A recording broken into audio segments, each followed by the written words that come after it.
Good evening. Welcome to ABU Training Assembly 2010. Now we are welcoming Mr. Runi Haug from Norway, from NRK. Welcome, Runi. Thank you. To Barcelona, to the ABU Training Assembly 2010.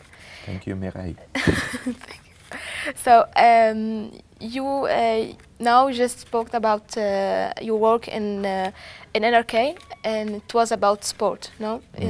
So, what can you tell us about that? Well, I was invited here to tell about how sports in general, the sports department, and also other departments can learn from top athletes within sports. And there are a lot of things that you as a journalist can learn from a top athlete. Because a lot of people say that they would like to be the best, but not so many actually do what that takes to be the best. You have to sacrifice a lot to get to to become successful. You need to do a lot of hard work.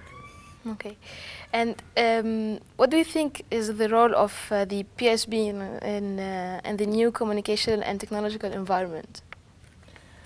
Well, the public broadcasters are there for the people. So the public broadcasters have to be there in the media channels where the people are.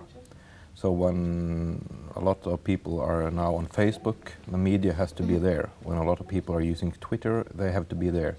And the public broadcaster all the way have to adapt to the new media market. Things are changing very fast. 5 years ago, nobody knew about Facebook.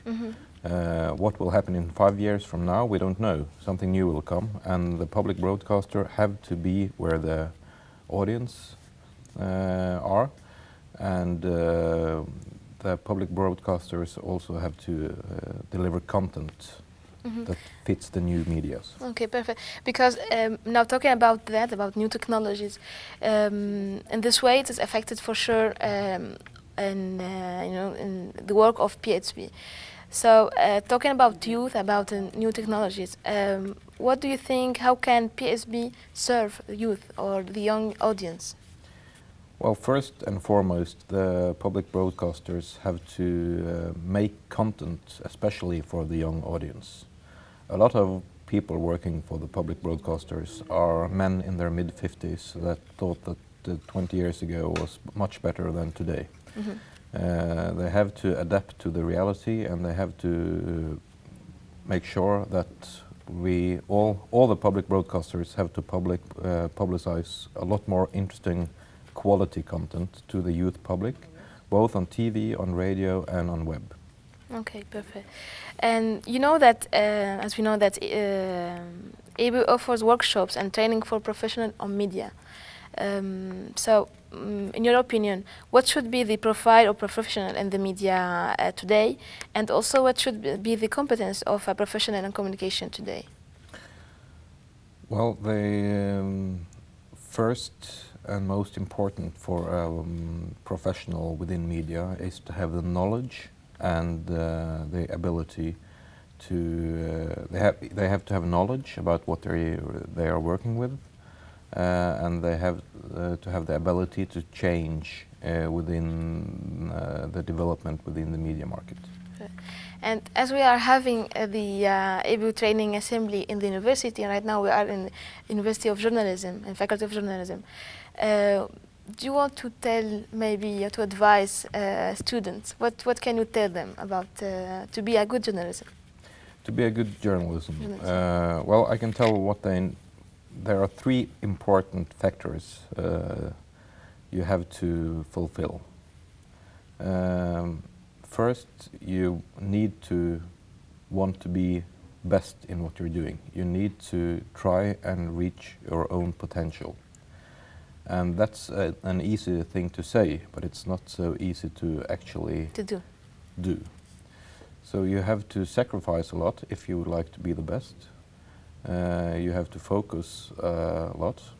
So if you would really like to be the best, which you should, you have to do what it takes to become the best. Success doesn't come to you, you have to go to it.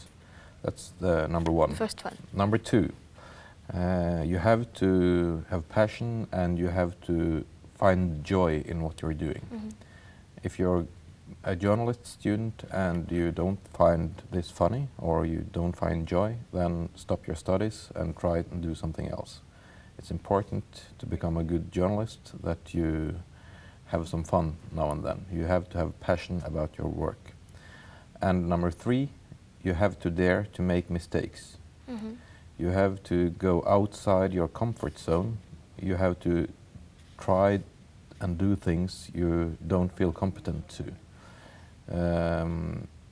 By doing mistakes, by daring to do mistakes, you get better.